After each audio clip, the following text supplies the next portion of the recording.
Alright people, how you doing? Another Sunday is upon us. Welcome to this week's Sunday live stream. I'm your host Lefty. Here on my left eye, please do hit the like button, thumbs up button on the stream to help it reach a wider audience. Hope you've had a good week, all things considered.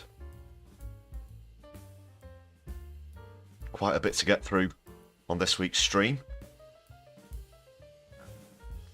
I've also got a poll up in the chat. I'd love to get your opinion on this one. It's one of the topics I'm going to be coming on to later in the stream. Will the next general election be as scheduled in 2029, or will it be sooner? Thanks for your votes so far. I will be revealing the results of the poll at the end of the stream.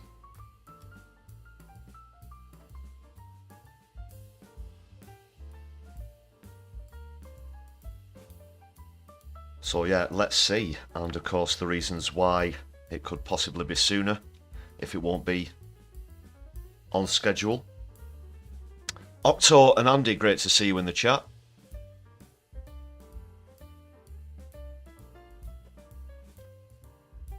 Thanks for being with me through the week on the Brews at 10 live streams as well.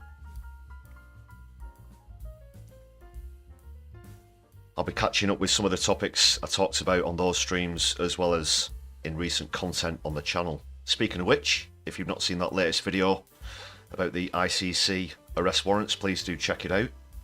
It does need a bit of a boost, that one. It's got off to a slow start. I did actually publish it during the evening, which is rather uncommon, should we say.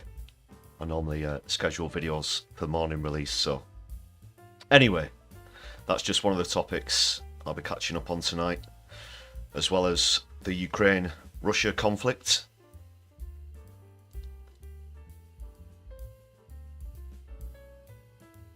Also, Liz Kendall has been on Laura Cussenberg talking about that, as well as the UK's involvement, but also it appears that Labour are coming for people on benefits, as well as pensioners, students. We're talking a bit about that as well. So they're having a bit of a tawdry time this week. A few more bits to that as well. And our old friend Wes Streeting could perhaps be in a spot of bother also. More on that to come.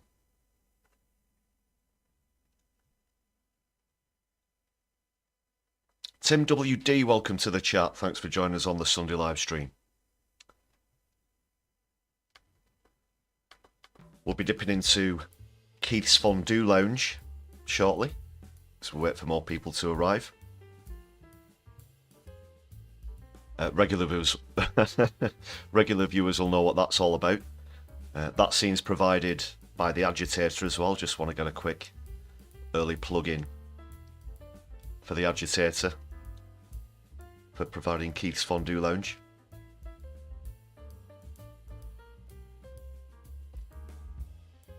Got some comedy clips and stuff mixed in with current events and news stories, so plenty to get into.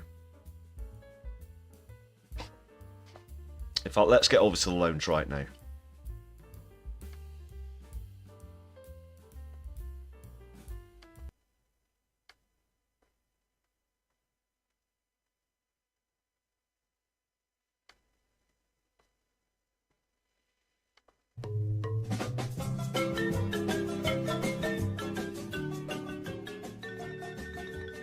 Here we are once again in the lounge.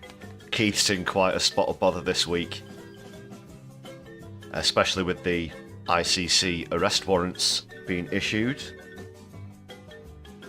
No word from him yet, or David Lammy.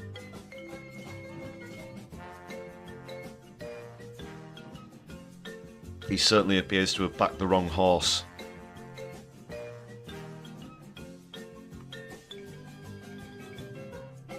A lot of countries have already come out and said they'd follow up on the warrants, and others haven't.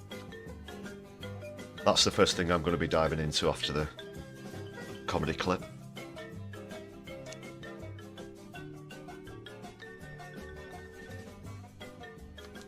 Big shout out as well to all the members on the channel. Thank you very much for your support, and if you want to join this list of incredible people, you can do so for just 99 pence. Hit the button to check out the perks. Thanks everybody who's recently gifted memberships as well. Great way to support the channel.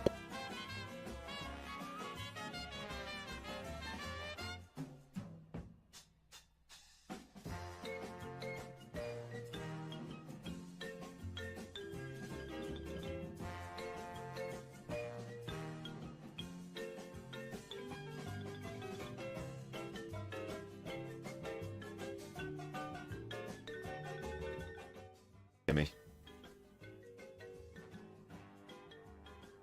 1, 2. Okay, there we go. Sorry, there was a problem with the mic there. Just wanted to say thanks to all the members. Please do consider subscribing for 99 pence. And thanks to everybody who's recently gifted memberships. Not sure if that came through. Bit of a problem with the mic there. Sorry about that. Super Chat's also open on the channel. If you got anything you need to ask or you'd like me to read out. Super thanks are open if you're watching back on a replay too. More votes coming in on the poll. Will the next general election be in 2029 or sooner? Thanks for everyone who's voted so far. I'm just going to make sure I've moved from top chat to live chat so I can see all your messages as well.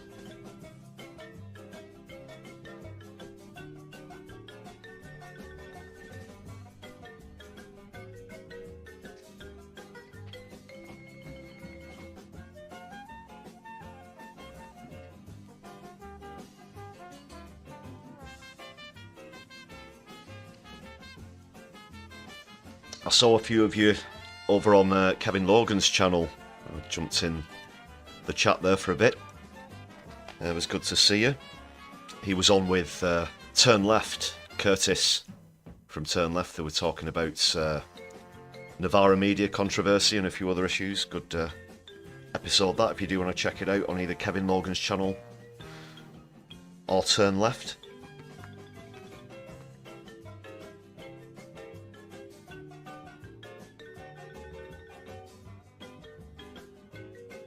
Shout out to Helena at No Justice as well for recent plugs for the channel. Solidarity to Helena at No Justice MTG.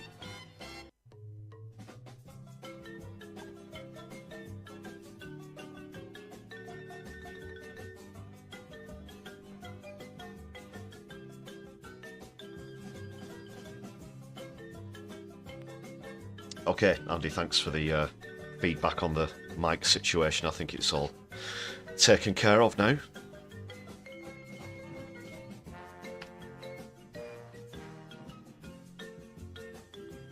Coming through the web space loud and clear. Right, should we get started? Let's commence with the comedy clip. It's another one from Ty Hickey. I know I've featured him a couple of times recently, but he is on fire recently. Figuratively speaking, of course. I think the last one was where he was doing Palestine, but with a Star Wars perspective. This one's about a mainstream media take on events in Palestine. Very good stuff from Ty Hickey. Do check him out as well. Right, let's get started with that. And I'll dive into the articles, clips and so on. Alright, here we go. That's enough fondue for now, Keith. Well, no, that fondue probably doesn't taste great.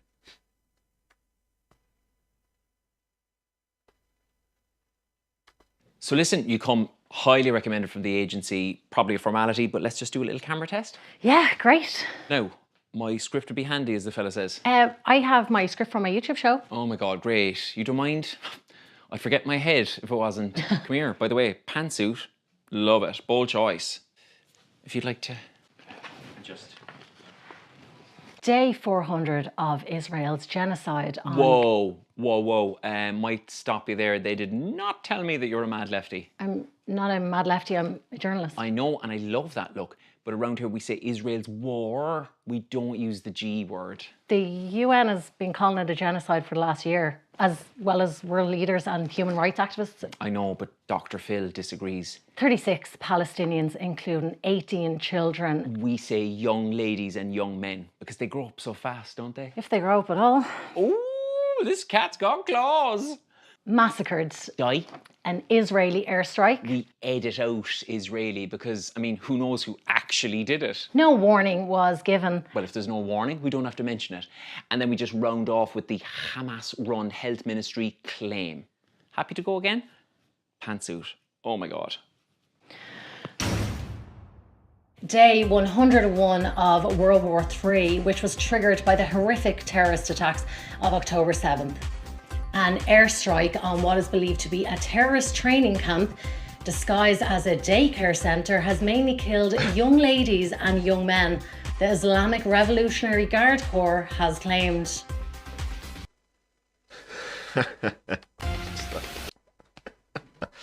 Oh, well, could you put it any better than that? I don't think you could. Ty Hickey there. Morbius, welcome to the chat. Happy Socialist Sunday. Happy Socialist Sunday to everyone. In fact, if I've not wished you one so far. Great stuff there. So that's, okay, the spelling on his name, if you're not familiar. I believe it's Taidgh. Ty Hickey. Hickey. Phew, okay, just about got through that one, so do check out his content. That was bang on with how mainstream media use a certain syntax, use certain language. We've been through this quite a lot on the channel before. They put that really well there. Good stuff, great stuff. I'm just going to have a quick look at the poll. Thanks for your votes so far. It's the first time I've done a poll in the chats, actually. Do you want to see more polls? Let me know. Just a good way of getting your feedback, I guess. All right. So looks like most people watching at the moment voted already. Thanks a lot. I'll be revealing that at the end, of course. So do stick around. Ha ha ha, you see. It's an incentive to increase those watch time hours. There's not background music. What's going on?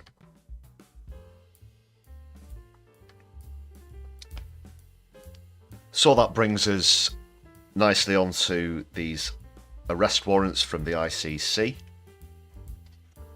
I did a very quick video in the week. Please do check that out. Just goes over some of the early details. What I want to get into tonight on the live stream is about whether the UK is going to follow through and actually declare it will arrest Netanyahu should his feet ever land on our shores. Alternatively, they could either try and stay on the fence, or as the United States and Germany have done, say that they will actually not arrest him. I'll talk a little bit about the US's point of view as well as Germany's. But as far as the UK is concerned, this really is almost embarrassing. Well, it's very embarrassing, but it puts Starmer and David Lammy in such an awkward position now. They've tried to appease both sides for a while. We all know which side the bread's buttered on, if you want to put it that way, because they are, of course, both heavily lobbied from Israeli interests. And apart from a couple of hints here and there's been no official statement. We're still waiting for an official statement from the Prime Minister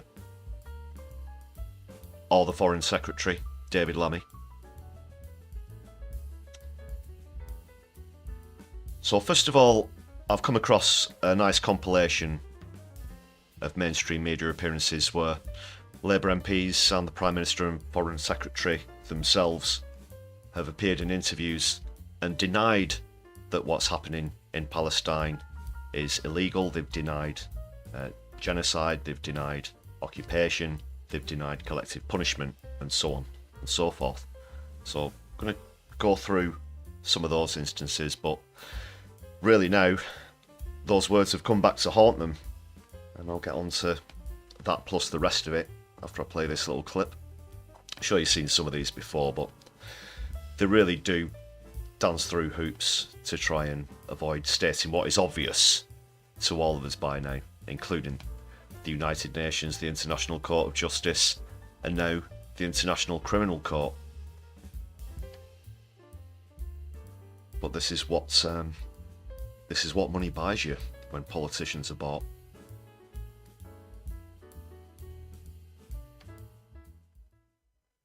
Denial isn't just a river in Egypt. This is a really difficult, complex, serious and deeply held issue. Do you think Israel breached international law by cutting off power and water supplies?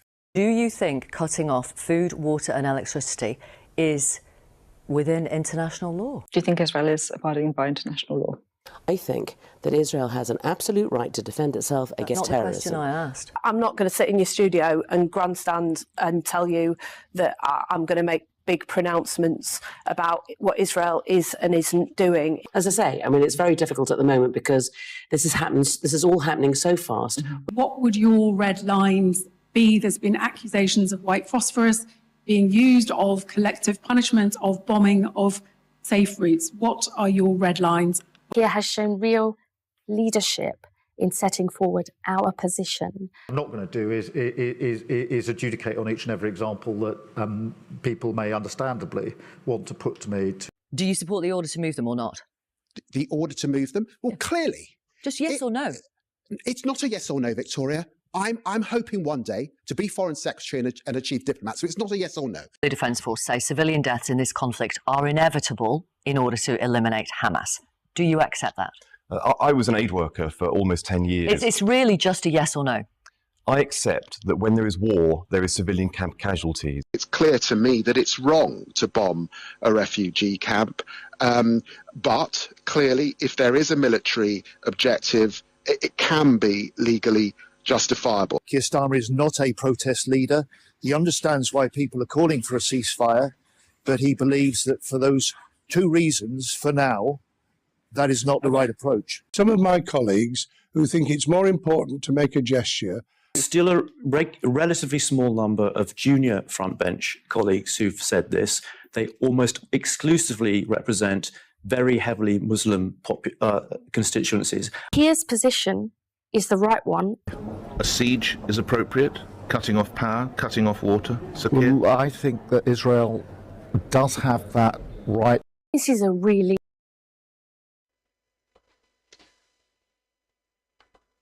a litany of examples there, and I'm sure we're all familiar with that last one, Starmer's appearance on LBC with Nick Ferrari there, saying that Israel did have the right to cut off food, water and electricity to the civilian population of Gaza. And now that these arrest warrants have been issued, I guess it's almost undeniable that the UK is also complicit in what Israel is now rightly being accused of in the International Criminal Court.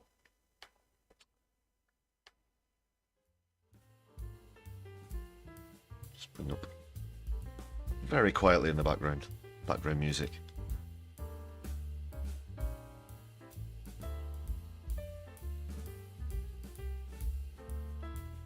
Just want to address a quick question in the comments about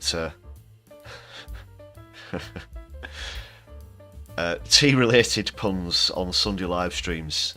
Just to explain, during the week we have the Brews at 10, in which we encourage a lot of tea-based puns in the chat.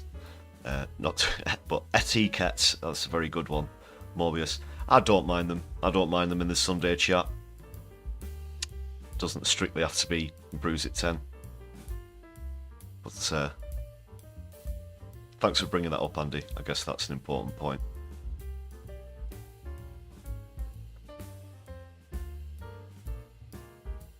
another good point you make just on the topic in hand.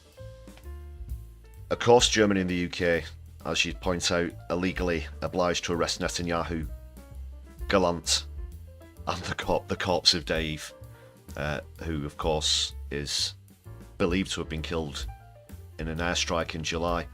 So we could be implicated in further in the war crimes if we don't, and that's a really good point, Andy. We are signed up to the International Criminal Court. The United States of America aren't, but Germany also are. It's a legal obligation, despite recent hubristic denials in the House of Commons with regards to the genocide in Gaza. Keir Starmer isn't above and beyond the law like he thinks he is. I'm a human rights lawyer. I know a genocide when I see it.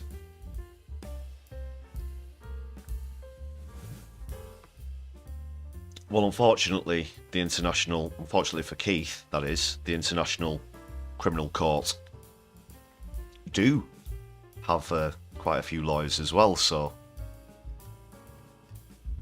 your experience as former Director of Public Prosecutions doesn't outweigh that, Keith. Yeah, we would be culpable. We continue to provide to the supply chain that brings F-35 parts to Israel, for example. And there's still been no word from this man or Lammy, as I pointed out. If it gets to Wednesday, should we say, and there's still been no official declaration, I'm hoping that someone stands up and puts it to Keith in PMQs, which I will be doing a live stream for, of course. Quick plug in there. Please do join me for that. But I would hope that between now and then, we'll get off the fence.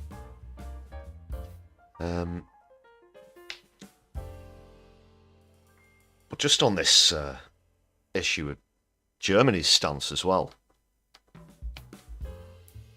As we've just said, they're legally obliged, but they've publicly said that they will not arrest Netanyahu, and this is obviously down to the history. We know what we're talking about, World War II, the H word, so on and so forth. But they've gone so overkill with it being a national embarrassment to them that, again, they're putting themselves on the wrong side of history by supporting a fascist state that are doing the very things that they proclaim to be embarrassed about. And rightly so, because what Germany did during World War II is, of course, atrocious in the very literal sense of the word. The atrocities carried out under the national so-called socialist regime, of course. That was just in the title, nothing to do with real socialism whatsoever. It is, of course, pure fascism. So they're doing it again, because for some reason they can't separate the religion from the state. They can't separate actual Judaism from Zionism, which has been utterly renounced by Torah Jews and other members of the Jewish faith as well. And here we are in the 21st century, potentially on the brink of another major conflict in Europe, as well as with what's going on in the Middle East. I'll get onto Ukraine, Russia shortly. But there is more on these arrest warrants. That's all I want to say about Germany for now. I just really can't believe it. But at the end of the day, as you pointed out there, Andy, in the chat, Germany would be legally obliged. And if they're not going to comply with international law, then surely they are complicit in the charges being made against Israel.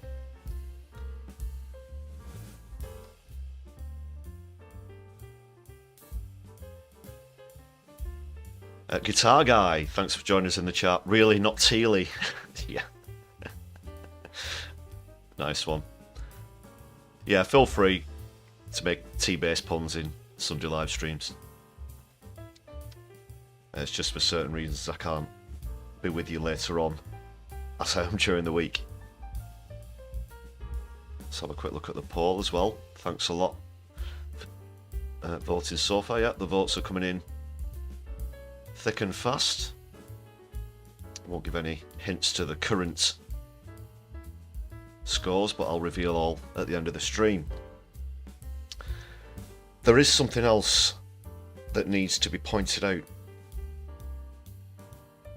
and I do hope that the mainstream media holds Starmer and Lammy to account on this. I've got a bookmark queued up. There's an article here going through how the UK's objection to the ICC requesting the warrants, which was back in May, I believe,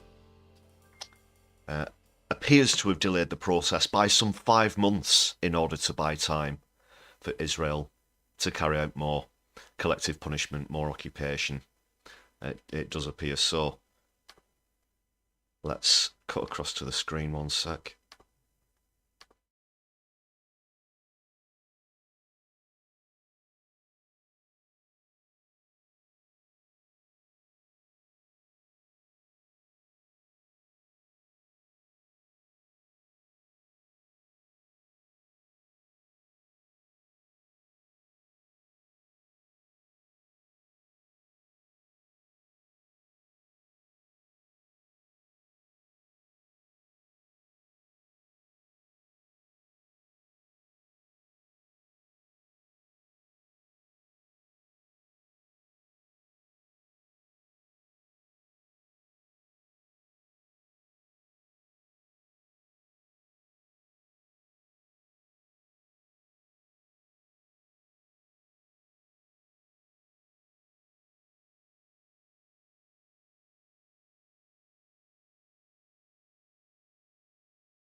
Sorry about the mic problem.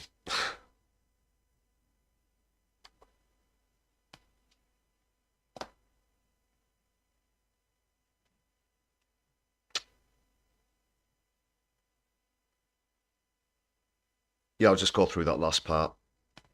Sorry about that. Just that the UK filing, which the ICC tried to keep secret, forces the pre-trial chamber to address the issue, which, if the court actually applies the law, will require the rejection of prosecutors' request for warrants against Netanyahu and Gallant. She said she hoped that now the hearing is public, additional countries of conscience will step in and demand the court end the prosecutors' egregious jurisdictional overreach. Well,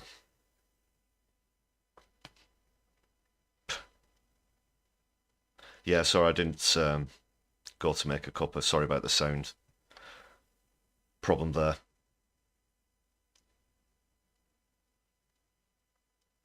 So just think about those 5 months and what would have happened, all these atrocities that have taken place in Palestine, with the whole of North Gaza being cut off, United Nations staff have been attacked, other aid workers have been attacked, the International Worldwide Kitchen.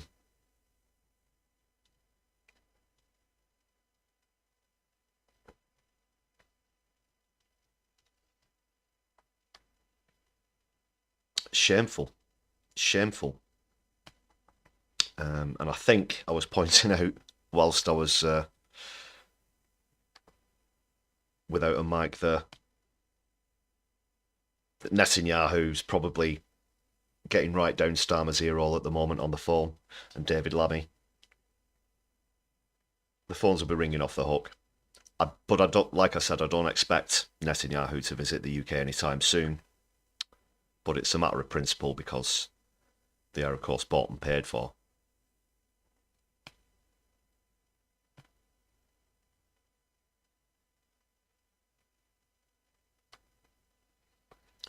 Da-da-da-doo. And yes, solidarity once again. Thanks for the flags with Palestine and Lebanon.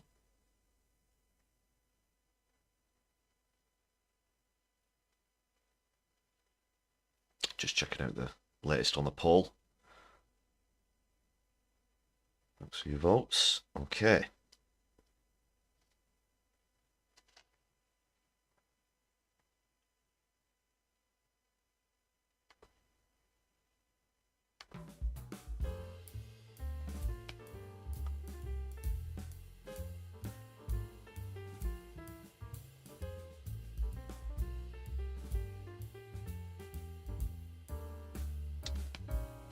Well, Octo, I'm glad you enjoyed the moment of serenity during the unintentional silence.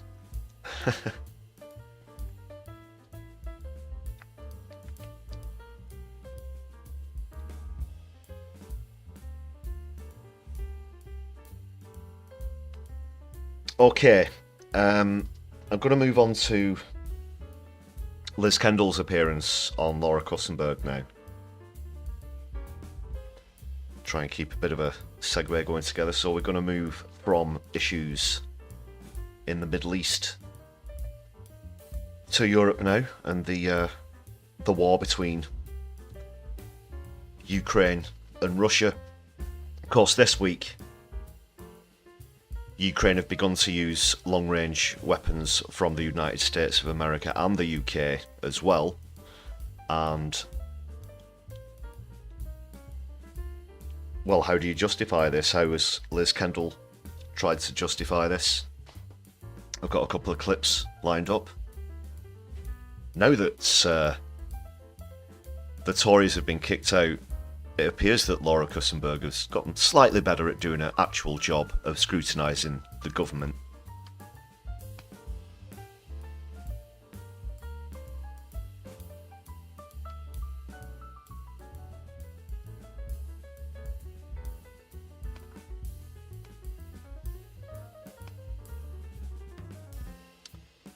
Crazy piano. Okay.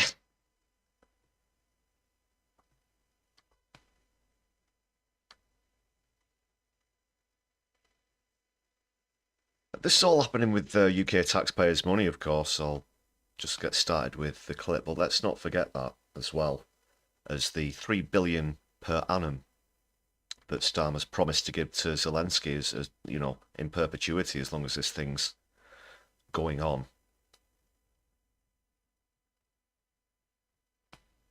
That's money that could be better spent domestically. British weapons being used to hit targets inside Russia? The Defence Secretary and the Prime Minister, I think, have rightly said we won't get into operational debates or discussions. The only person that benefits is Vladimir Putin.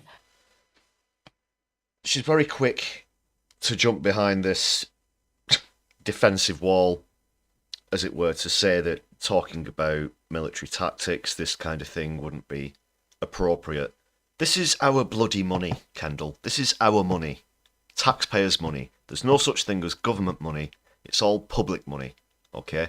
You make that via taxation, also national insurance contributions for other things as well.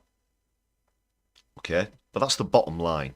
We have a right to know what our money is being spent on. We also have a right to know if the actions of our country will draw a massive target on our back, and we're talking about attacking Russia here. This is Russia, okay? The notion that we can bait Putin and he won't do anything about it, I think, is absolutely ludicrous. It's overconfident. It's bordering on deluded fantasism.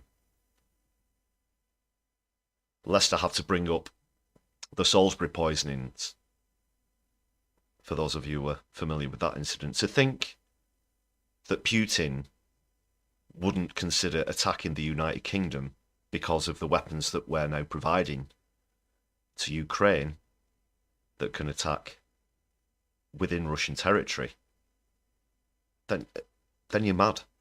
So people do have a right to know, Liz, for those two reasons. It's our money.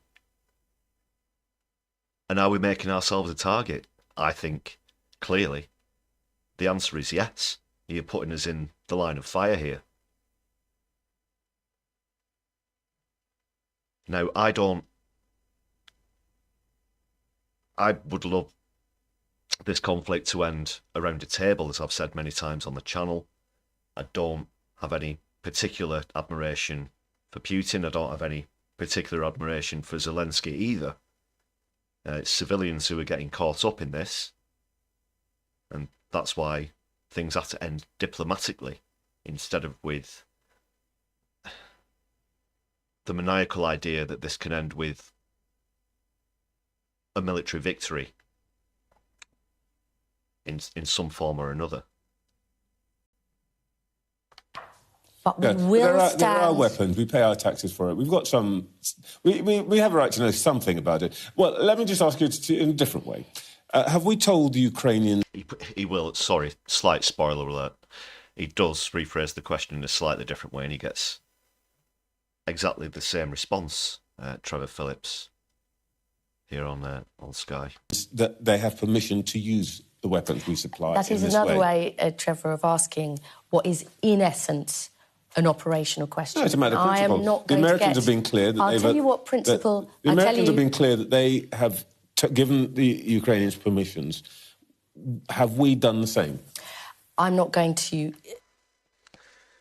She's not going to answer anything. She's not going to address the question whatsoever. Now, what form of retaliation we could see from Vladimir Putin is, you know, entirely speculative. But to imagine that there'll be none at all, it's crazy.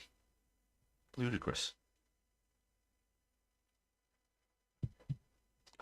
Sorry, that is with Trevor Phillips, not Laura Kussenberg. As I said, the next clip I've got from Liz Kendall is her appearance on Laura Kussenberg, just in case there's any confusion over the matter.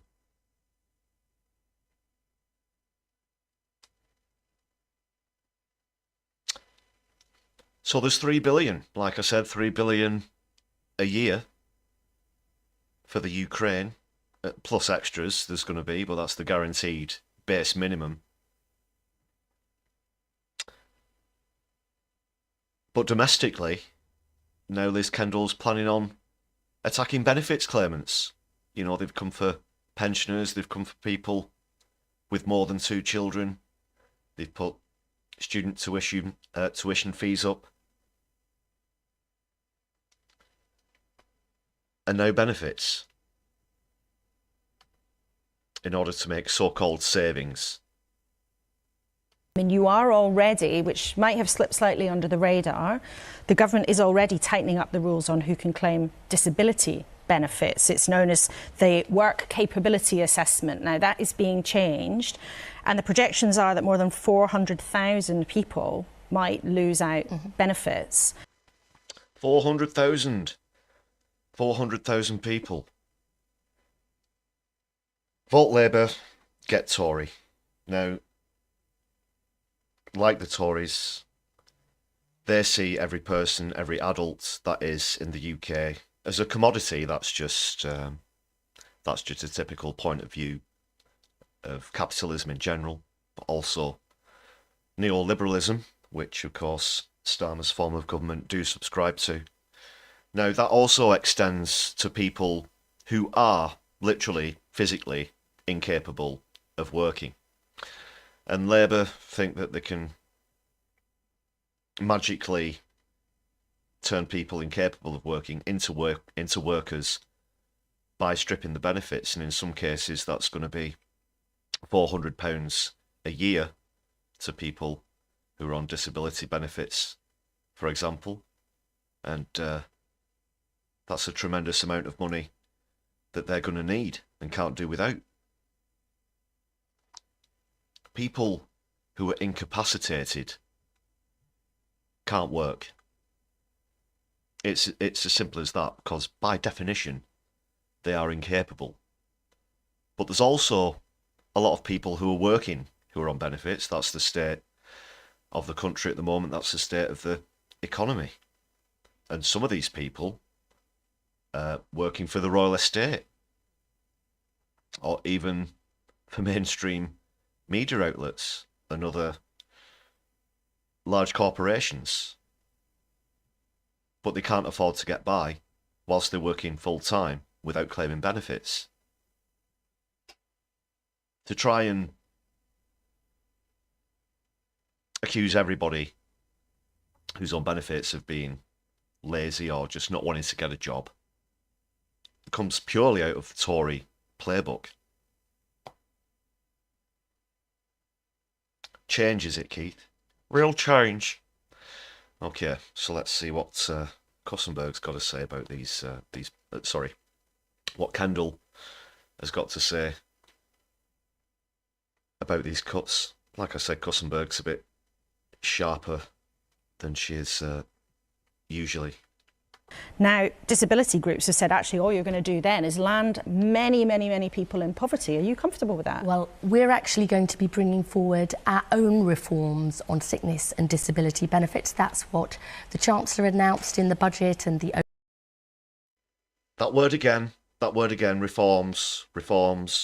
Be afraid, be very afraid, ladies and gentlemen, brothers and sisters, when you hear the word reform fall out of a MP's mouth, of the government's mouth. But when they say reform, we know what they mean. It's cuts. It's going to be cuts. And it's the same in the NHS. When Wes Streeting's going around talking about NHS reform, more about Wesley coming up later on. He's actually in a spot of bother. But it's the same thing. Reform and cuts. The language, the syntax, it's very important. Words like that are very telling. OBR has confirmed. But you're not dropping that, but I want to be clear on this point. So you inherited changes to this particular set of rules. And those savings will be made. But right, we will so be you're going to forward save the money, our which own means reforms. And let me tell you why. Just to be really clear, you are still planning to save the money here, and that means removing benefits from people. We will deliver the savings, but this has got to be part of a proper package of reforms. And I want to be really careful here, because millions of people rely on those benefits. And many of them, whenever they hear this, are frightened and worried. And I don't blame them after the last 14 years. But firstly, our starting point is the belief in the equal rights and chances of disabled people and those with health problems to earn a living just like anybody else does. We need... Liz, do you not think that if people with disabilities knew that they were capable of getting a job, that they wouldn't just go out and apply for one anyway? Do they think that they need your permission? Do you not think that they would love to be able to work their way out of poverty, but for whatever reason they're physically incapable of doing so? Do you not think that?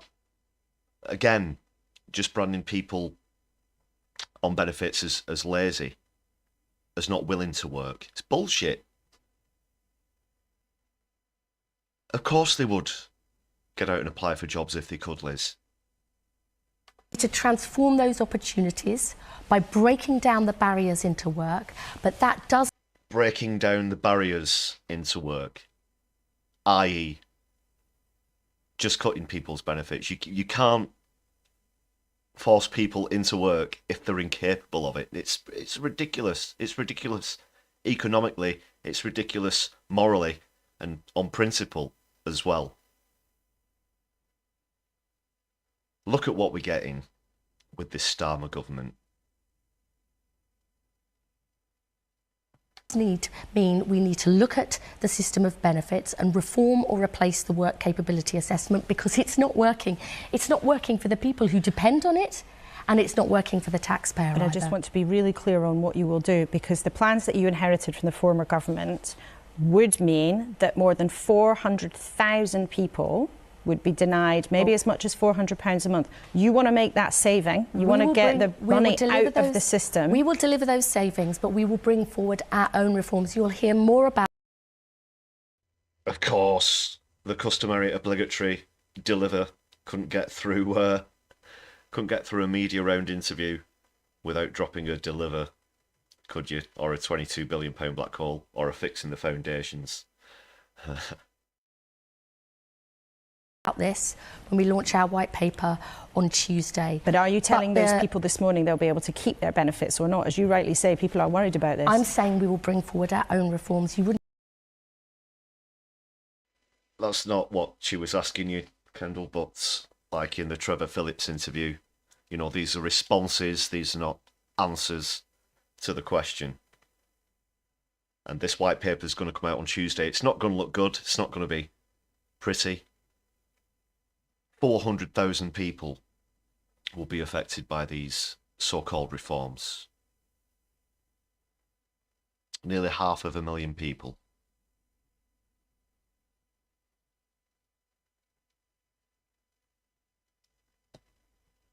This is within the first 150 days of taking office, of course.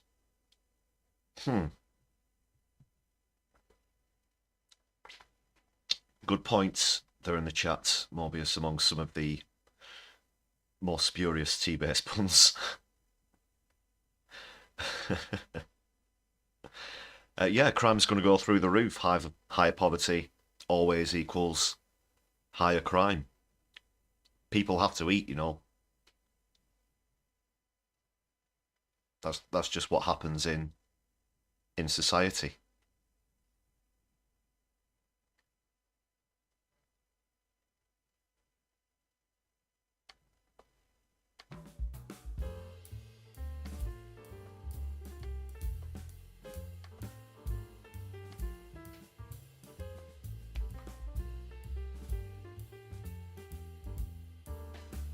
So you got the ICC arrest warrants that have put Starmer in a pickle this week. Reforms to benefits.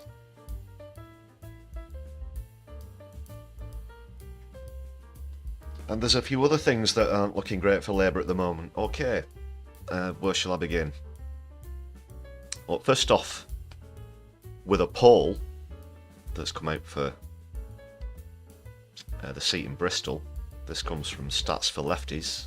Let's take a look at this.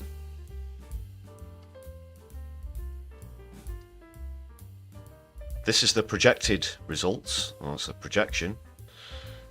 In Bristol East, now the Green Party looks set to take this seat, narrowly, marginally at the moment. They do of course already have another seat in Bristol. This will be the first time that the Greens have taken up 2 seats in the same town or city. But look at the drop there for Labour, 13 points down. The Greens up 1.5%, Tories up 4.8%.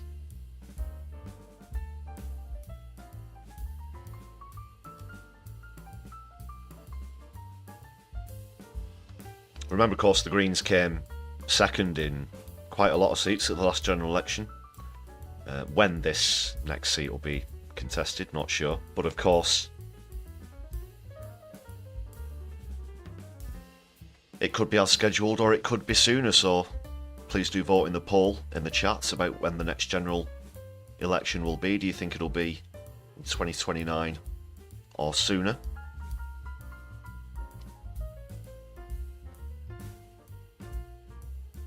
But there's also a petition out for a general election. I'm not sure who instigated this petition, but it seems to be gaining ground with over 700,000 signatures at the moment.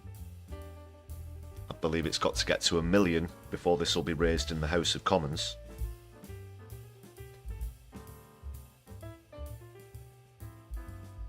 Now, Labour's majority in the Commons has got to be obviously seen as a factor in this if it goes through the Commons, if it gets as far as a vote, shall we say, on holding next general election. Of course, only the Prime Minister, that would be Keith, of course, can call an election.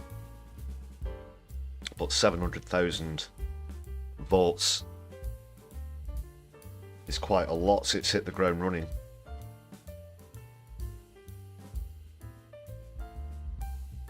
And I've just bookmarked a tweet as well, pointing something else out. I'll just get this queued up, bear with. So this comes from Philip Proudfoot. If you're not sure who he is, I'll just say a few words about him before I bring up this this tweet.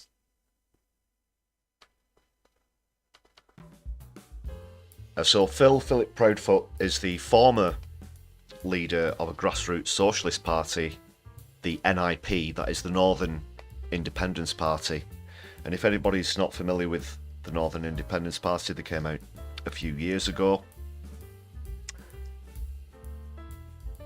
And similar to the SNP, they're calling for independence for the northern counties in England.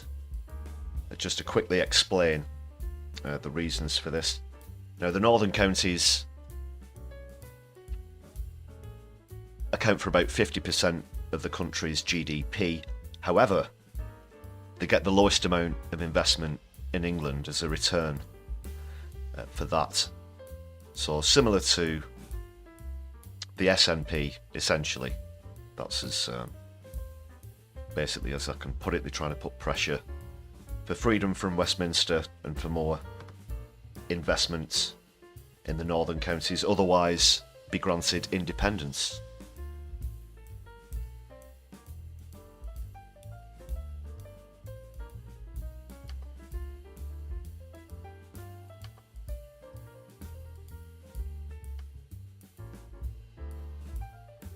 Right, so this is what Phil's pointed out just about this petition.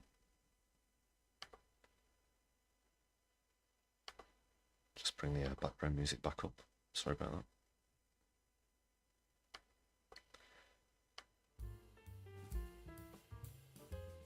So it's a heat map, as you can see there, of the general election petition. And points out it's very interesting insofar as it shows most signatures are in the post-industrial towns and cities, basically confirming where the reform votes will come from unless Labour address managed decline and regional inequality, but they won't, of course. So you can see there, the darker the red, the more people have voted in the petition.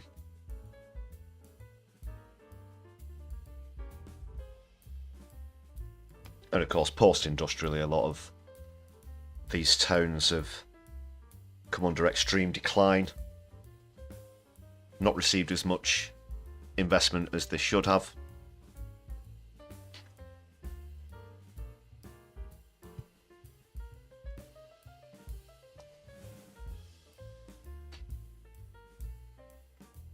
Is it over 1 million now? Thanks for pointing that out in the chat. 1,453,729 signatures. Thanks for that, guitar guy. So it only, and Andy Carter, it only needs 100 signatures to get considered for Commons debate. Yeah, I do remember that Theresa May poll, actually. 1 million signatures, which was ignored. Democracy, that's democracy for you.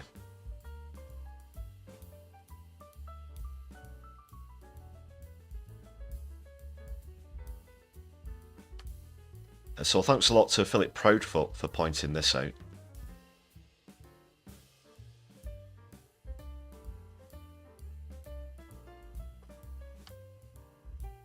Looks hardly shocking.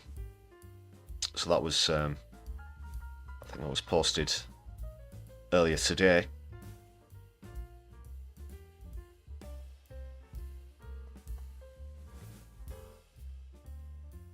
And there's more problems for Labour. Oh dear. They just keep piling up and up. So what else have we had this week?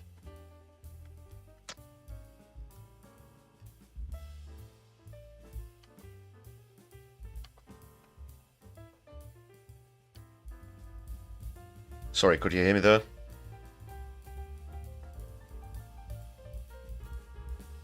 Oh, this bloody microphone. Sorry about this, guys. Good people, ladies and gentlemen, brothers and sisters.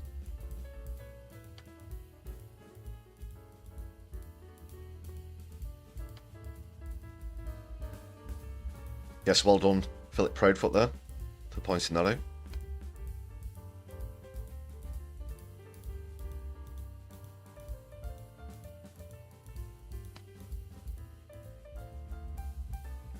Yeah, sorry if I keep asking about the sound, I'm getting a bit paranoid now.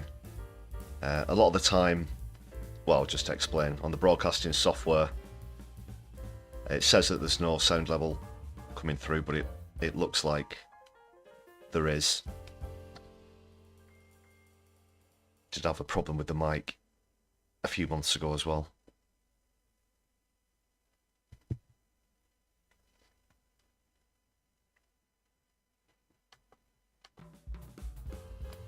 Right, so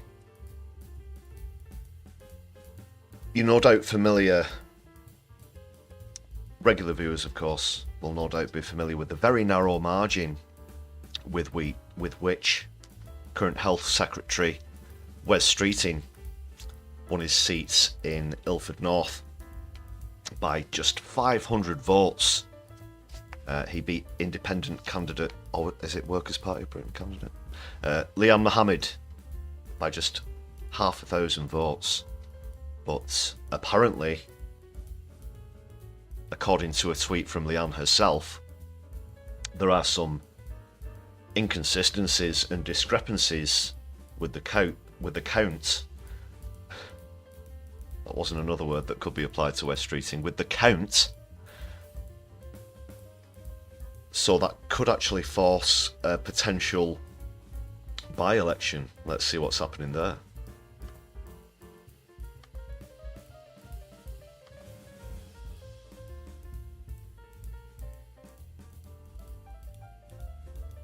Just get this queued up.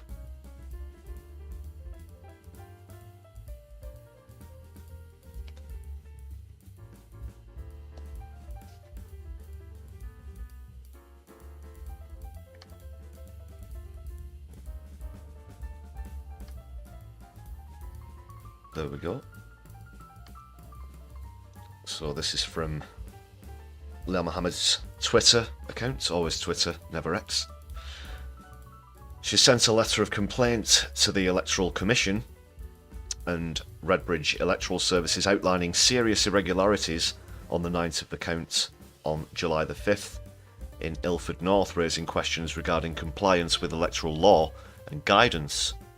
She's retained Bidemans LLP and Specialist King's Counsel on the issue and has asked the Electoral Commission to examine the activities of Redbridge Council.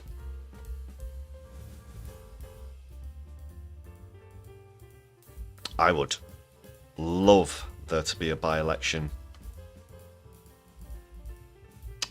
if that's what's going to happen, but more details are set to follow. What kind of irregularities are we looking at? That kind of thing. But yeah, please, if we could get rid of Wes Streeting in a by-election, that would be massive, because I can't say his popularity has stayed the same or risen ever since the general election. When you look at all of recent polling, obviously, you know, brought up another poll just a few moments ago, but you do have to take some of them with a pinch of salt. But you can really feel the vibe in the air that within the first 150 days in government, popularity's really tanked. So yes, I mean, it's obviously unfortunate to see that there have been some nefarious, potentially nefarious things going on with the count, but I guess the silver lining to the cloud is that we could get a by-election and see the back of Wes Streeting. Can we shut up? Can we shut him up?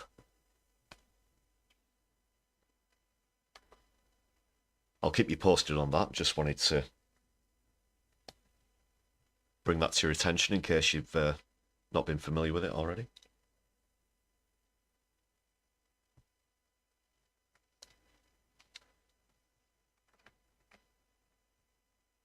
Quick glance at the poll. More votes coming in there.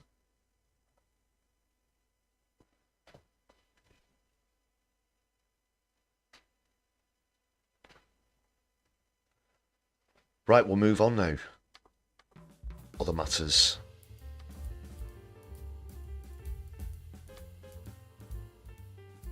Other topics.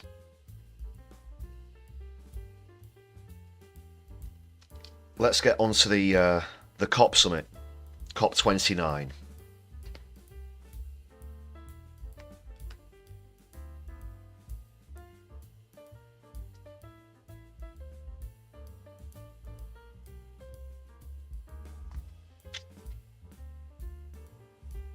Just before I do get on to that, hello to Hedy, who's joined us in the chat, Odin Allfather as well. Great to see you back again. Thanks for the feedback on the quality of the sound as well. And Octo for pointing out that apparently when Labour were 500 votes down, remember that's the winning margin, 600 late postal votes arrived at the last minute. That's very spurious. That sounds really dodgy, if that is indeed what has happened. Yeah, hope you've been well, Hedy and Odin Allfather.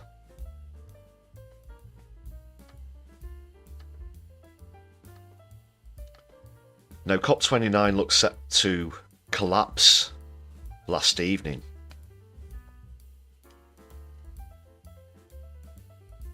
And this was all about the amount of money that poorer island nation states in the global south were going to receive in support. Now, they were vying for about £1.3 trillion per annum.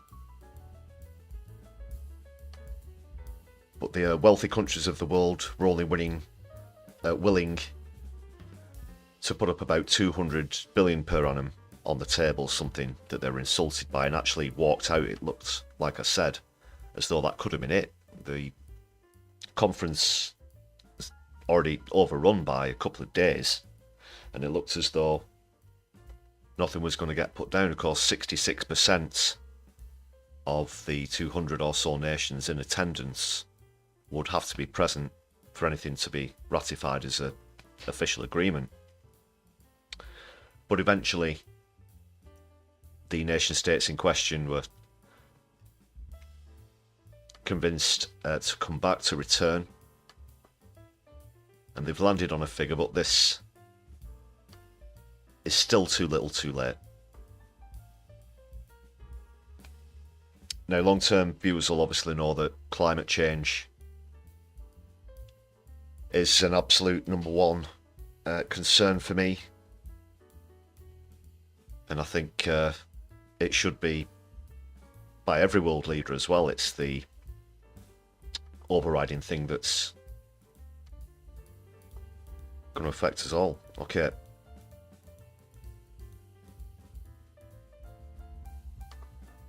I've got this queued up now.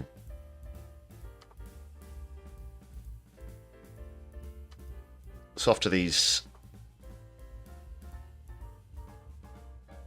southern nations, the island states of the south, were convinced to return in what looked like a potential complete collapse of negotiations, they still say that this is too little too late.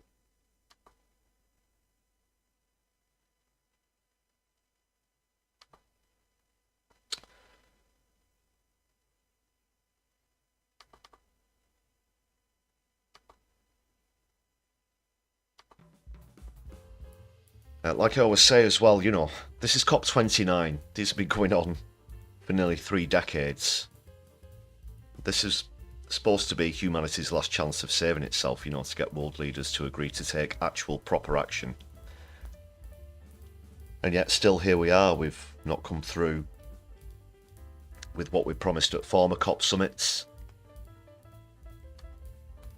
And again, it looks like they're just trying to kick the can down the road. So they've been offered 300 billion, but the deal's come under criticism from the developing world, of course. They were looking for 1.3 trillion.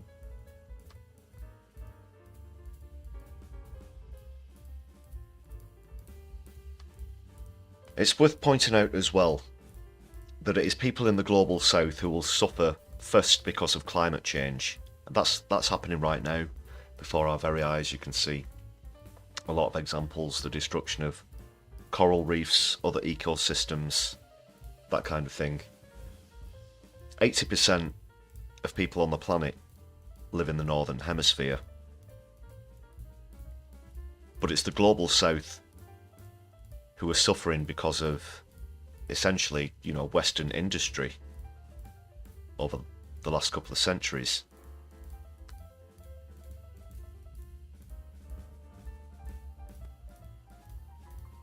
And when you look into the future, into the decades that are going to come, a lot of these island nation states aren't going to exist anymore because of rising sea levels.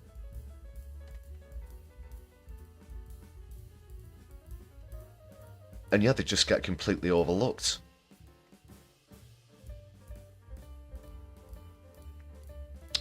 It says here the promise of more money is a recognition that developing nations bear a disproportionate burden from climate change, but also have historically contributed the least to climate change.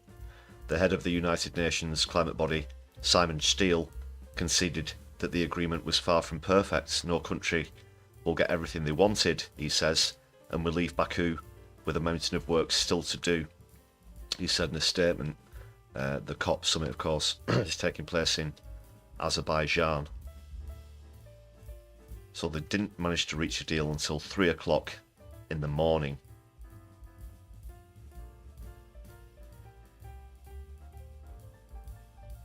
But they have apparently promised to raise 1.3 trillion a year from both public and private sources by 2035. So that's in 11 years.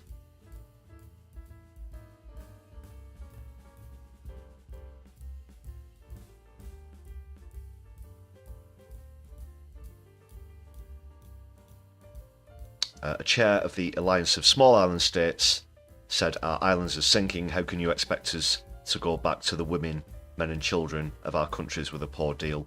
The funds pledged are expected to help poorer countries move away from fossil fuels and invest in renewable energy such as wind and solar power." That's the main issue, you see. You look at recent developing countries such as well, India is a really good example, and they're furious about what's been put on the table here as well. So, just to take India as an example, in order to develop, they've had to heavily rely on fossil fuels industrially, because they can't afford to immediately make the transition to renewable energy, if you see where I'm coming from.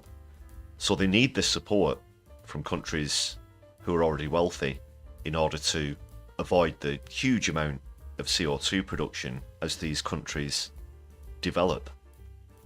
And historically, that is what has happened with any developing country, but India in itself is quite a classic example when you look at the fact that it's developed itself from imperialism, from being part of the Commonwealth of the United Kingdom, now into full independence, and has in fact, economically in terms of GDP, now succeeded the United Kingdom, and it's also become the most populous country on the planet. Hedy, thank you for the 5 gifted memberships, brother. Solidarity. And yeah, thanks for your continuing ongoing support on the channel as well. Great stuff.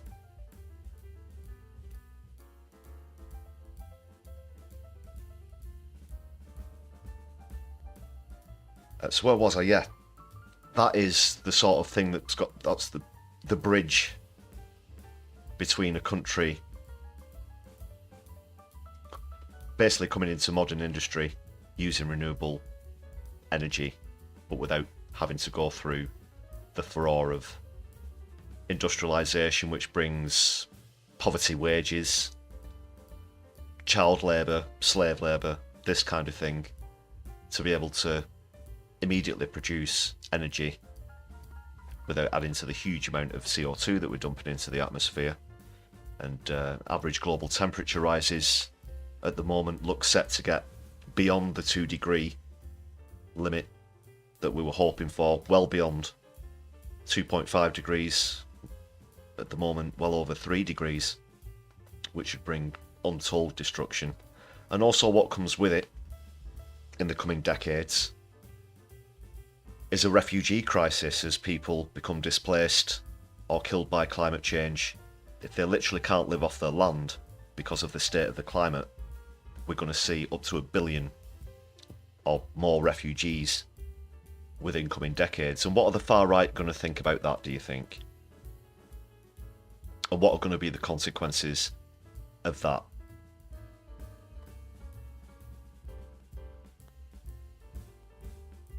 So it's not just the actual effects of climate change in terms of extreme weather that we're going to see.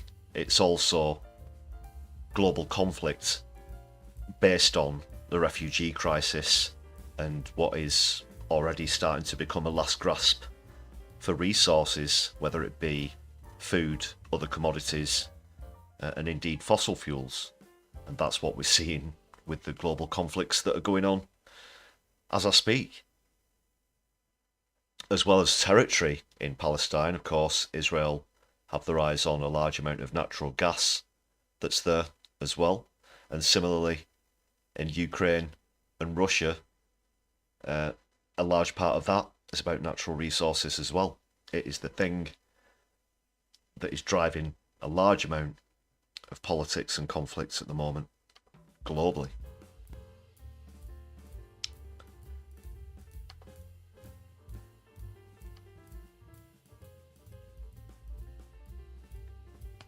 Yeah, welcome new members. Jojo, great to have you on board. Hope you enjoy the perks. Please do check those out. I will of course add you to the members list in future live streams and content, of course.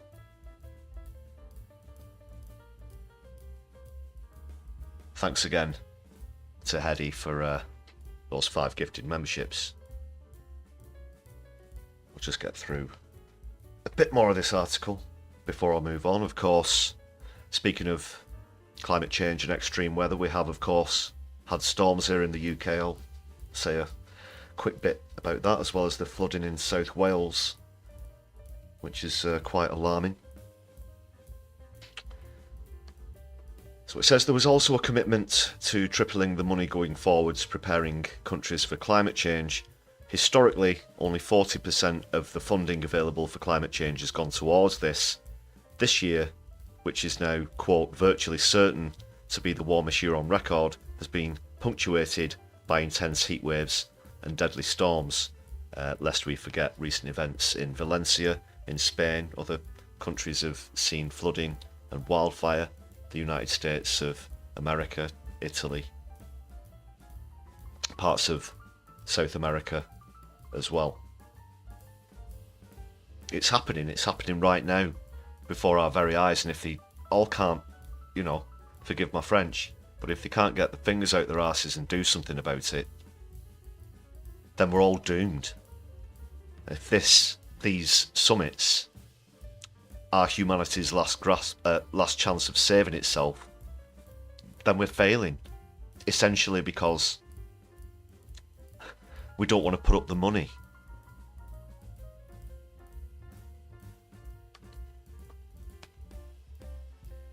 It's just absolute insanity, and the Greenpeace delegation has called the deal woefully inadequate and a reckless, has said that the GOP reckless nature destroyers were being protected by every government's low climate ambition. A spokesperson for Extinction Rebellion said COP29 had failed.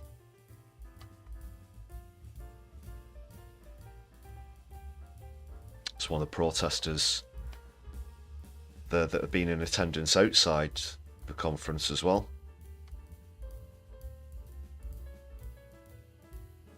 And it didn't get off to a very good start, the conference itself,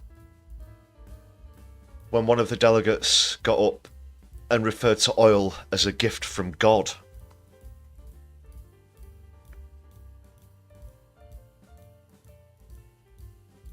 Morbius, sorry to hear about your pawpaw tree in today's wind. Yeah, it's awful, and unfortunately,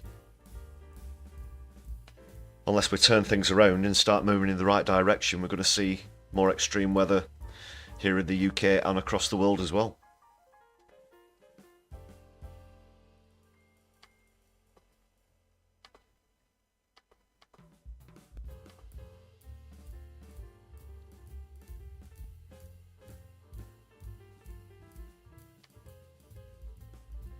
Oh, what's Trump had to say, of course. Jesus wept.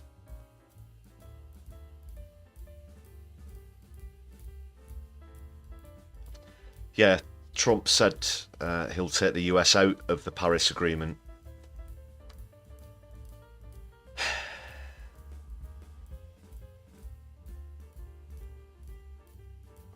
Professor Joanna de Pledge, an expert on international climate negotiations at Cambridge University, said, "For sure it brought the headline number down. The other developed country donors are actually aware that Trump will not pay a penny and they will have to make up the shortfall."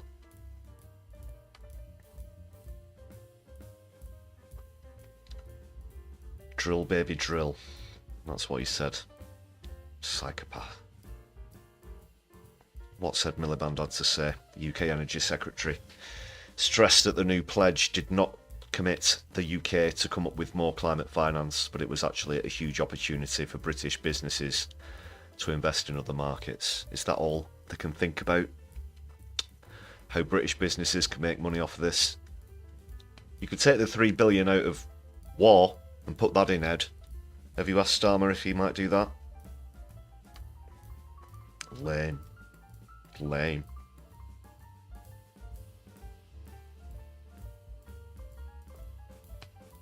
And another thing about the UK as well, talked about the recent Channel 4 Dispatches documentary about the royal family leeching off of the NHS and charities and other such things. Now, with the royal family being the owners of the seabed of the United Kingdom as well, they could also be set to pilfer money off any new offshore wind farms that get developed. Isn't that great? Isn't that great?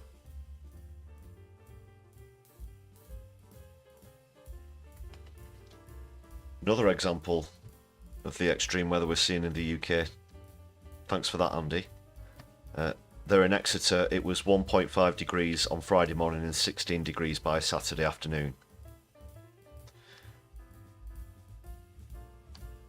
Wow.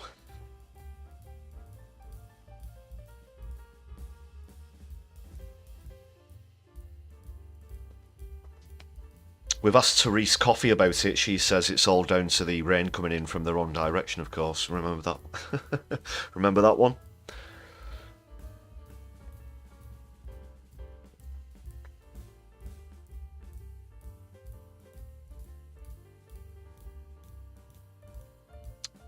It reminds us that Keith made a play for climate leadership on the world stage and pledged to reduce UK emissions by 81% by 2035, which was celebrated by many as an ambitious goal. Regular viewers on the channel will know I think that should at least be by 2035, and I would also bring into question whether Keith can actually come through on that pledge. That is to say, his reputation on promises speaks for itself.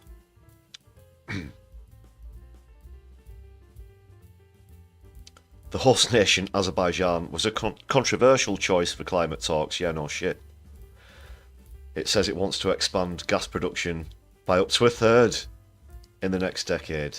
Brazil is seen as a better choice to host next year's climate summit, COP30, in the city of Belém because of President Lula's strong commitments to climate change and reducing deforestation in the globally important Amazon rainforest. That's more like it.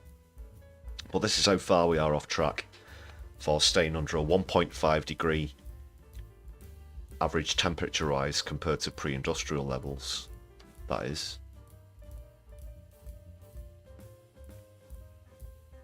Current policies, you can see, are putting us on course for 2.5 to 3 degrees, as I said, potentially over 3 degrees. According to the pledges and targets that exist now, we'll see a rise of 1.9 to 2.1 degrees Celsius, which again, not enough, way over the 1.5 target.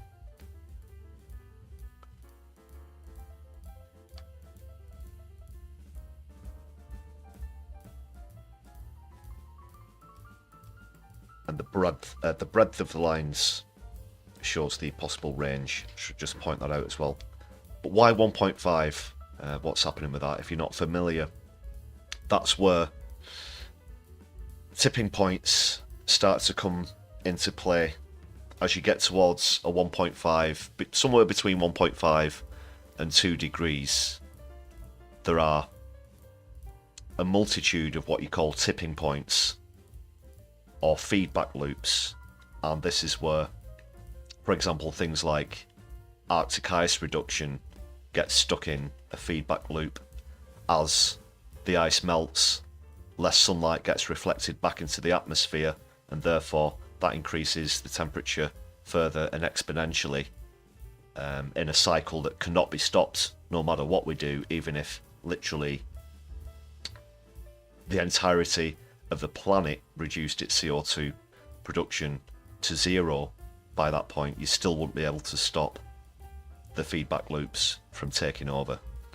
At the moment, it's believed that where the Arctic's concerned, there won't be any ice there in summer as early as 2035. That's just one example. We've already seen 40 degrees summers here in the UK. That'll happen more frequently, and it'll, could, as you pointed out in the chat, Mobius, get towards 50 degrees. We saw ground temperatures in Spain last year, 60 degrees plus. I mean, if you look in the Middle East as well, ground temperatures, I believe it was in Afghanistan, were 80 degrees Celsius. 80 degrees Celsius. That's beyond uninhabitable.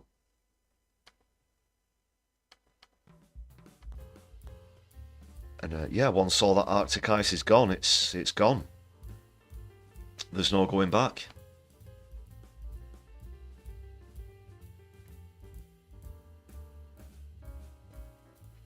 Oh, we've got a troll. Thanks for adding to the watch time, at least.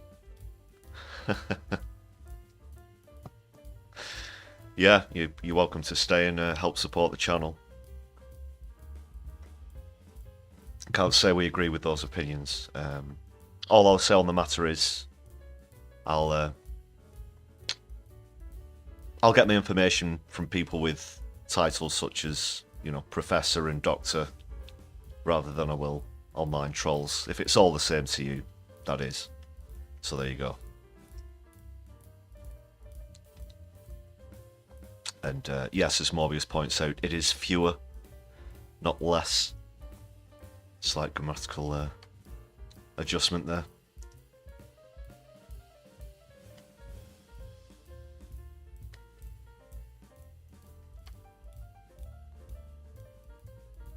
So that's the latest from COP29, which of course has reached a conclusion.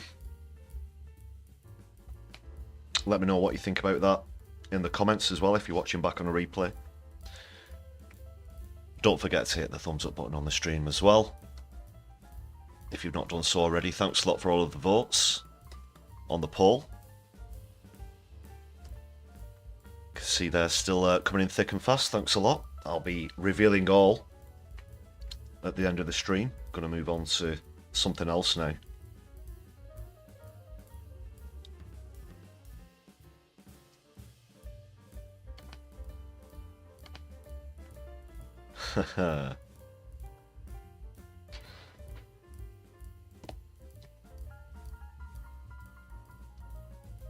Just a moment, folks. I'll get this queued up. I'm going to be taking a look at, well, going to be talking about Jimmy Somerville, actually, from Erasure, and why we're taking an apparent sharp turn in subjects. All will be revealed in just a moment. It does concern lobbies and think tanks and such, including climate change denying think tanks and lobbies.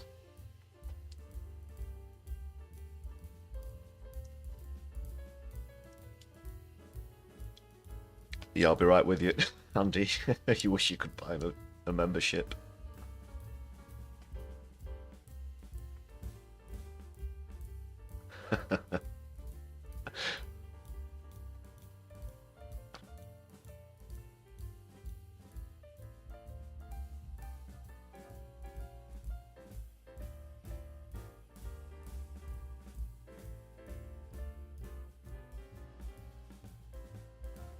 Alright, I think I've just about got that queued up. Jacqueline, great to see you back again. Hope you're doing well.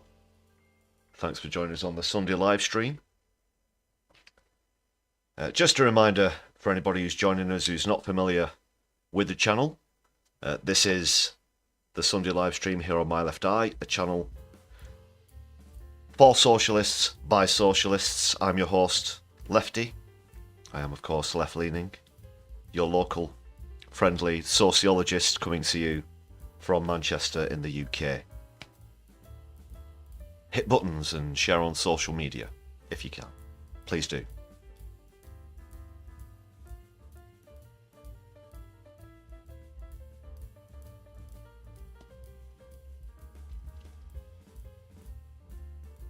Right, so Jimmy Somerville. What's all this about?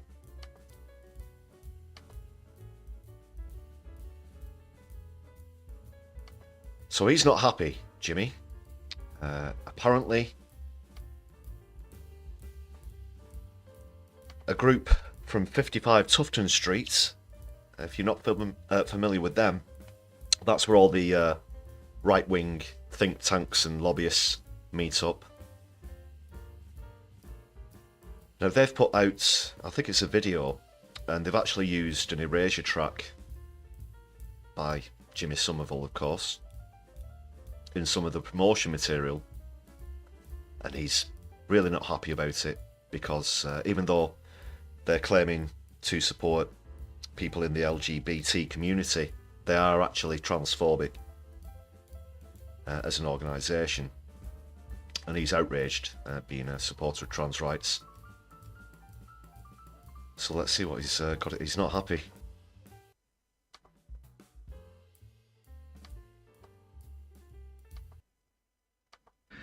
Good morning, everyone. I hope you're all doing well. It has come to my attention that the LGB Alliance is using Small Town Boy in a film called Generation Gay. LGB Alliance is anti-trans. I would never allow anything of mine to be used by such a group. So we will do everything we can as soon as possible to have Small Town Boy removed from this film. How dare you? How fucking dare you? So I just want to let you know that there's nothing to do with me, didn't know about it, but we will do something about it. And I wish you all a good day. Good. Well done, Jimmy. Yeah, and quite rightly so. Obviously, he's got the rights to his own intellectual property and doesn't like seeing it being used in that way, and neither would I as well, quite frankly. So, well said there, Jimmy. I can't play you the song in question, obviously, due to said copyright reasons, but I'm sure you're all familiar with the song Small Town Boy by Erasure.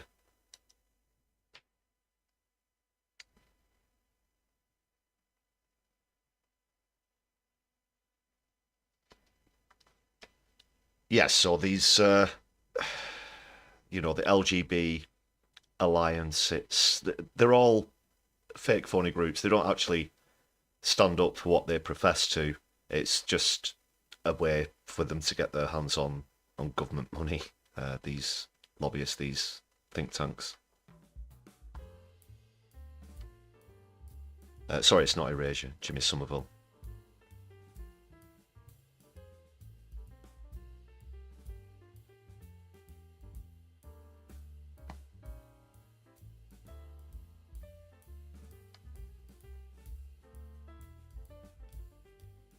Tisk tisk.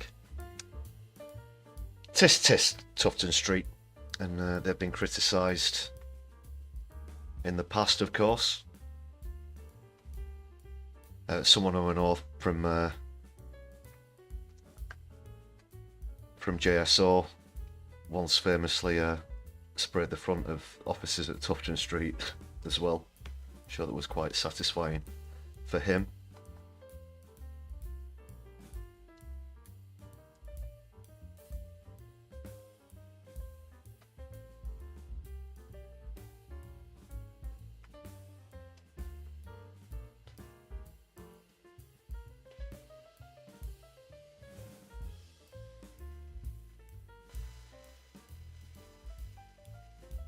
Just checking out some of the comments in the chat.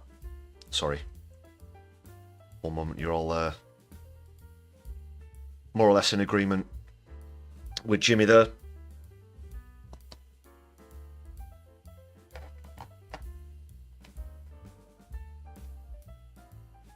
Right, let's dip back into the lounge.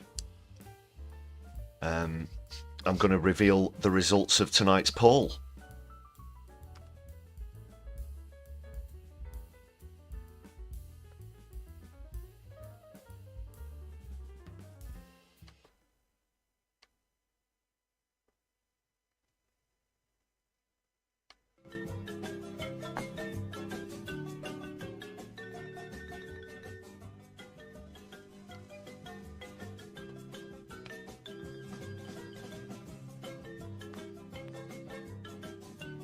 Here we are for an extra helping of Keith's fondue.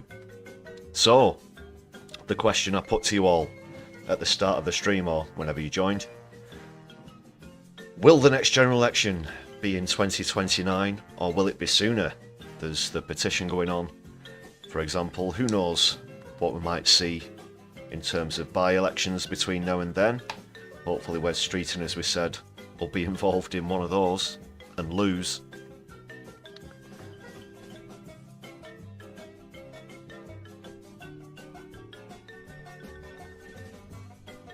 Right, so I'll just give a moment actually. If you've not voted yet, please do.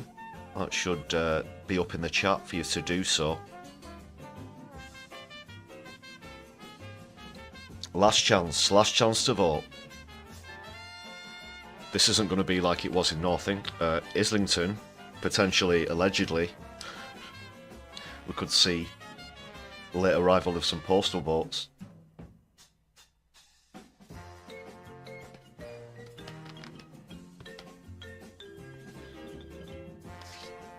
Okay. Right, I'm going to end the poll now. It's close. It's close. It's very close. It's EU referendum close. It's 52 to 48. Thanks for your votes. And that's in favour of the next general election being in 2029 when it was scheduled. So there you go. If you thought it was going to be sooner, please let us know in the chat what your reason is behind that.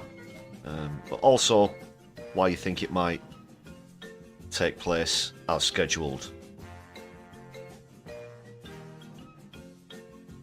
Feel free to let me know in the chat if you're listening live, or also in the comments what you think about that. Obviously, if you didn't take part in the poll, but what your opinion on it might be.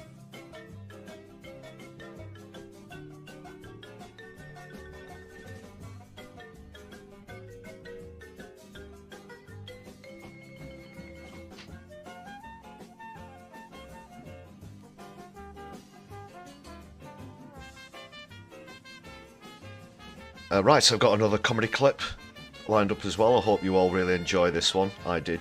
It's from a channel I've featured before here on My Left Eye. It's from The Juice Media in Australia and their reaction to the election of Donald J. Trump, who's set to take office in January.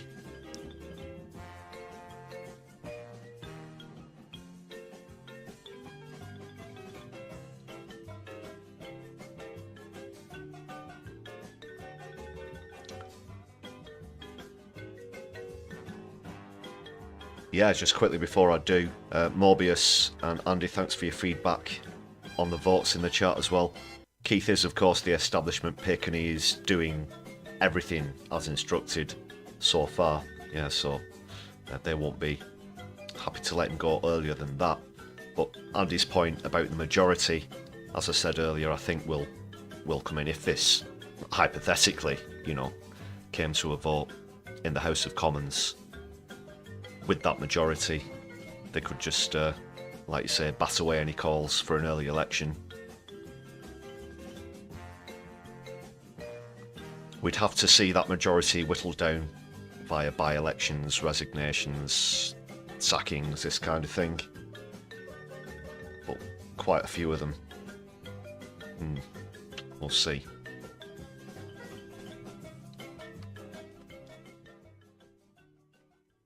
Alright, so this is from The Juice Media. Enjoy. The Australian government wishes to formally congratulate President Trump on his election win. We're sorry we called you nuts, village idiot, traitor to the West, and said you scare the shit out of us just the other day. But we promise to make it up to you by letting you dump nuclear waste and build more spy bases here. Whatever you do, please keep Kevin. We don't want him back here either. Or Kev Treaty. But our main message today is for Australia. We're about to have our own election, and we want to assure you that here at the Labor Party, we've learned the key lesson from the US election, which is that if you side with corporate profits and billionaires instead of workers, renters and folks struggling to put food on the table, those folks will elect the guy who says he'll help them even though he also sides with corporate profits and billionaires. So if we want to stop this malignant tuber from winning our election and implementing Project Gina, we must show we stand with you in this cost of corporate greed crisis. We could start today by breaking up this price gouging monopoly, by making childcare free and by wiping out all student debt, not just 20% if you re-elect us. And to show renters we have your back, we could announce a once-in-a-generation investment in public housing, and it would still cost less than Dutto's nuclear plan, which will take 2 decades to not lower your bills. And we could pay for all that by making these guys pay their fair share of tax, by ending our billions in subsidies to them, and by scrapping this bullshit sub-deal with a country whose outgoing leader can't remember our name, and the new one scares the shit out of, is awesome. Everybody says so. So we know what to do, and we know how to pay for it. So are we gonna do it? Yeah, nah. Cause we're so far up the arse of gas companies and gambling lobbies, we couldn't dislodge ourselves even if we tried, and neither can the malignant tuber. But here's the thing, Australia. Unlike these poor bastards, you don't have to choose between red and blue, because we have something America doesn't: preferential voting. Preferential voting allows you to tell the two-party system to fuck off. Cause unlike Americans who were forced to choose between shit or shit light, preferential voting lets you vote for a not shit candidate, one who does stand with you instead of Coles, Coal and Qantas. All you need to do is put them first on your ballot before the major parties, safe in the knowledge that even if they don't win, your shittier choices will still be counted. Which is why in Australia, it's impossible to waste your vote, so you don't need to vote like an American.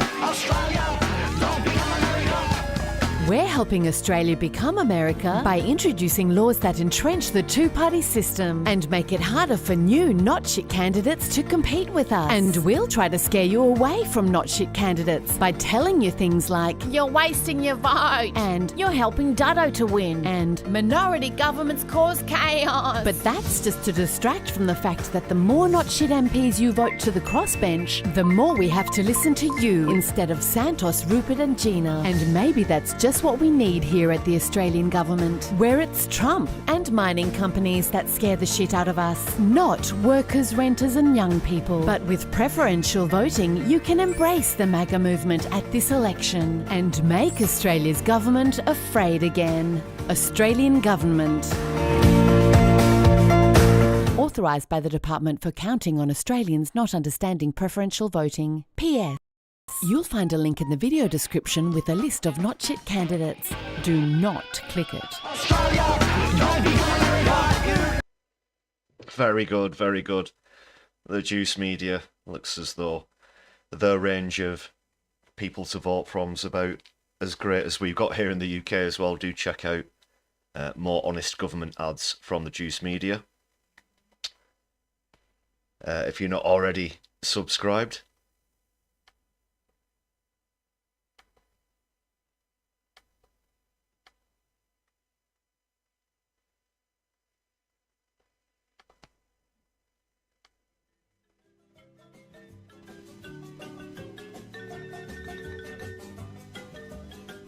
And yeah, if you happen to be listening to the stream in Australia, definitely don't go and check out that source of not shit candidates to vote for. Let us know if you are listening from Australia as well in the comments. Well, very early in the morning there where you are now. I'm not sure if anyone will be listening live. Okay, ladies and gentlemen, brothers and sisters, I'll be bringing the stream to a close very shortly. Do hang around as always though. I'm going to check out for potential redirects into other socialist channels who might be live now. Thanks again to the members on the channel. Thanks a lot to people who've gifted memberships this evening as well. The names of the new members will of course be added to this roster.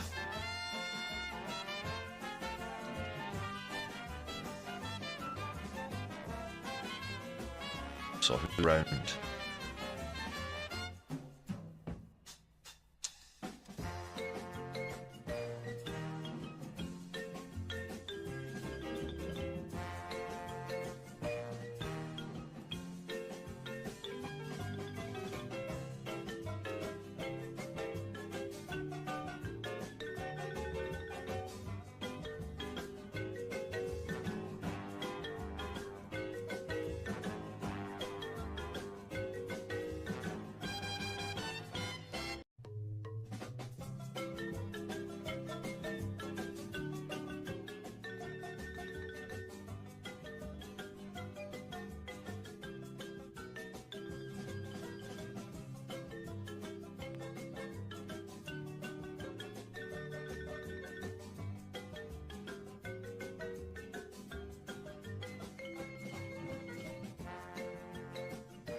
Is the mic acting up? I don't know.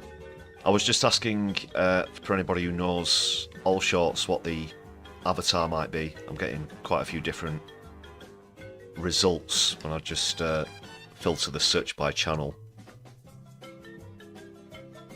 If you can let me know what the avatar's like. I was just saying, sorry if the mic cuts off.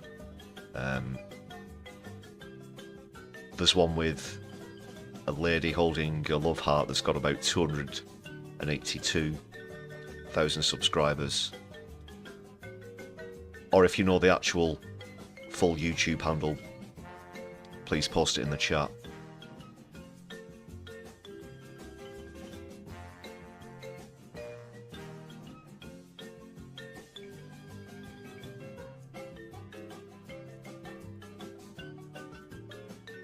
I'm trying for you. I'm trying to do the redirect. Just want to make sure I raid into the right format of channel.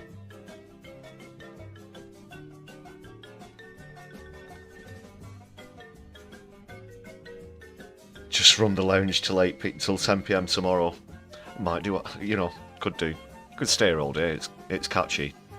Shout out again to the Agitator for this fantastic scene. Do check out the Agitator at Agitate for Change on Twitter.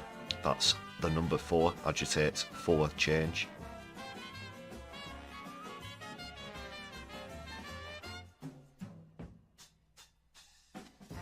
So what we got, people? Can you help me out? Let me know what the avatar from All Shorts looks like, just to get this raid sorted before we part ways. Got a few different options here, so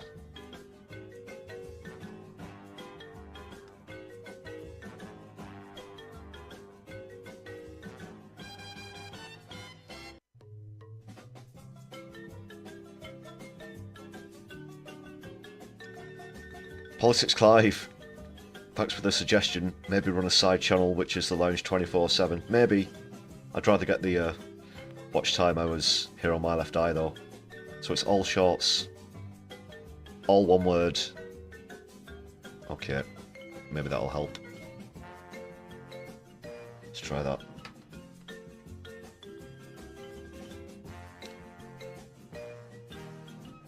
Ah, there we go.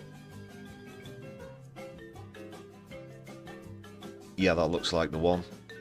The live now certainly seem to be left-leaning. Right, I've subscribed, so should now be able to redirect. Let's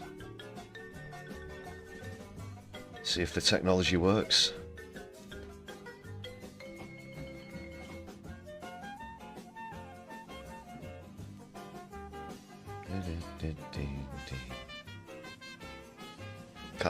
Catchy stuff.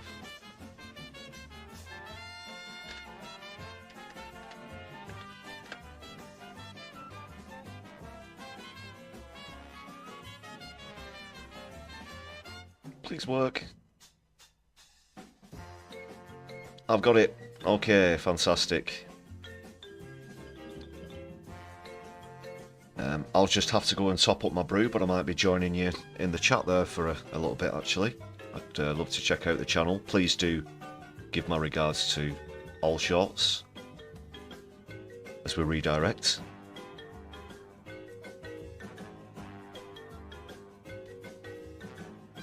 Sorry for the delay in finding the channel. Okay, that is it from me for this week, ladies and gentlemen, brothers and sisters. Thanks for being here on another Sunday live stream. Don't forget we've got Brews at 10 coming up during the week, and if you've not checked out the most recent content, please do check it out, add a thumbs up, share it around your social media, and so on. That's all from me, Lefty, for this evening. Take care, everybody. My left eye, I'll be seeing you soon.